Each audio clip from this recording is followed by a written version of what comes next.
कि गाय के बछड़े को जब उसके खूंटा से आप खोल कर छोड़ते हो तो अपने माँ के थान में मुंह लगाने का काम करता है, और जब भैंस के पड़वा को जब आप छोड़ते हो तो वो जाकर बैल के थान में भी मुंह लगा देने का काम करता है। ये दारा सिंह चौहान भैंस का पड़वा है और हमारा ये सुधाकर सिंह गाय का बछड़ा है।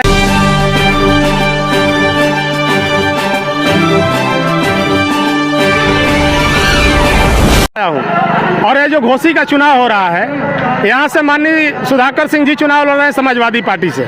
इसके पहले दारा सिंह जी पहले से यहाँ एमएलए थे, समाजवादी पार्टी के एमएलए थे, और दारा सिंह जी कई दल बदलने का काम किए हैं। मैं उस पर एक बात कहना चाहता हूँ आप सबसे कि दारा सिंह जी एक दल नहीं, दो दल नहीं, तीन दल बदलने का काम किए हैं। यहाँ तमाम ये नौजवान गांव के रहने वाले लोग हैं और गांव में गाय भैंस पालने का काम करते हैं। इन नौजवानों से मैं कहना चाहता हूं कि जब आप गाय भैंस पालते हो तो आप देखते होंगे कि गाय के बछड़े को जब उसके खूंटा से आप खोल कर छोड़ते हो तो अपने माँ के थान में मुंह लगाने का काम करता है, और जब भैंस के पड़वा को जब आप छोड़ते हो तो वो जाकर बैल के थान में भी मुंह लगा देने का काम करता है। ये दारा सिंह चौहान भैंस का पड़वा है और हमारा ये सुधाकर सिंह गाय का बछड़ा है। कभी मुलायम सिंह को छोड़कर किसी दूसरे दल में जाने का काम नहीं किया है। सुधाकर सिंह यहाँ भारी वोटों से चुनाव जीतने जा रहे हैं। इसके साथ और कुछ मुझे नहीं करना है। बहुत बहुत धन्यवाद आपको। बहुत बहुत दल बदलू वाली बात कर रहे हैं कि कई पार्टियों में जा चुके हैं, क्या यही कारण है जो उनके ऊपर स्याही कांड हुआ था?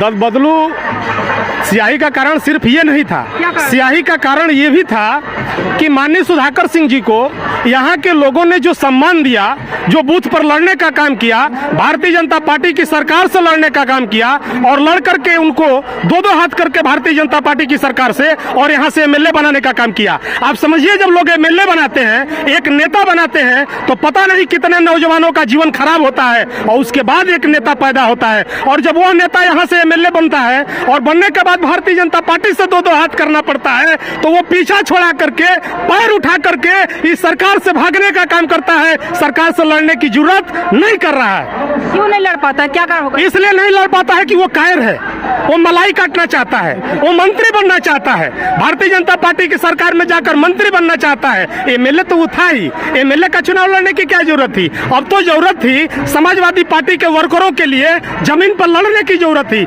इस इलाके के विकास के लिए लड़ने की जरूरत थी। तो जब विकास के सवाल पर लड़ने का सवाल हुआ, जब इस इलाके के नौजवानों के सवाल पर लड़ने का सवाल आया, तो वह आदमी यहाँ से उठकर भागने का काम किया और मलाई काटने के लिए भारतीय जनता पार्टी में जाने का काम किया है। आने वाले दिनों में घोसी विधानसभा की जो सीट है, यहाँ की जो जनता है, यहाँ की जनता एक वोट देकर साइकिल चुनाव चिन्ह पर मुंहतोड़ जवाब देने का काम करेगी। आपकी बातों से लग रहा है कि एक उच्च पक्ष है, एक नीचा पक्ष है। एक नीचा वाला जो एरिया है, मलाई काटने की बात करें, मतलब ऊंचा पक्ष है वो, नहीं, उसको ज्यादा पावर दे रहे हैं आप, और नीचे वाले को मलाई काटने की बात ये कह रहा हूँ कि यहाँ समाजवादी पार्टी के एमएलए थे, समाजवादी पार्टी के एमएलए रह के मलाई काटने का नहीं, मैं बता रहा हूँ, समाजवादी पार्टी के एमएलए थे और एमएलए रहते अब तो जनता के लिए लड़ना था।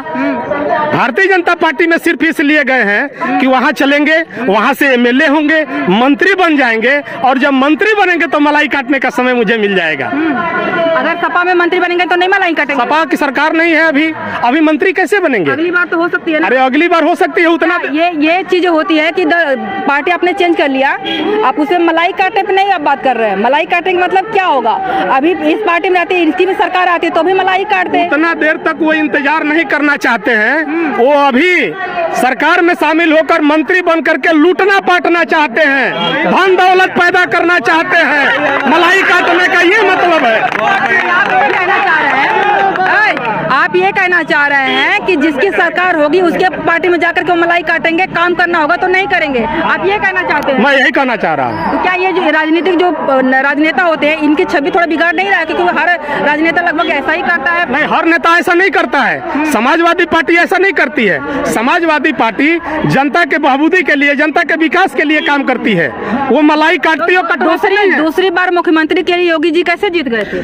योगी जी मुख्यमंत्री कैसे जीत गए हैं आपको भी पता है, और नहीं नहीं पता है तो जान लीजिए। बताइए अब किसी को मुख्यमंत्री पता नहीं, जोगी जी मुख्यमंत्री इसलिए बन गए कि समाजवादी पार्टी का जो वोट था उस एक एक वोट को हर बूथ पर 200, 150, 50, 60 वोट कटवाने का काम किए। आपको पता होना चाहिए इस उत्तर प्रदेश के अंदर केवल 5 लाख वोट मिल गया होता तो समाजवादी पार्टी की सरकार बनी होती। एक बूथ पर 5 वोट मिल गया होता और 1,59,000 बूथ है इस पूरे उत्तर प्रदेश के अंदर। 1,59,000 गुणे 5 कीजिए, आपको पता चलेगा कितना वोट हुआ। यदि 5 लाख वोट मिला होता तो उत्तर प्रदेश में अखिलेश यादव की सरकार होती और हर बूथ पर 50 वोट भारतीय जनता पार्टी ने कटवाने का काम किया था। यही कारण था कि समाजवादी पार्टी की सरकार नहीं बन पाई। किसी के पास इस चीज का सबूत है? किसी के पास इस चीज का सबूत है कि यहाँ कटवाने जितना का? नौजवान खड़े हैं आप इनसे सबूत पूछ लीजिए। इनके गांव के बुजुर्गों का वोट काट दिया गया था, इनके गांव के नौजवानों का वोट काट दिया गया था। कोई ऐसा गांव उत्तर प्रदेश में नहीं है जिस गांव में मुसलमानों का वोट, विशेषकर यादवों का वोट और दलितों का वोट नहीं काटा गया था।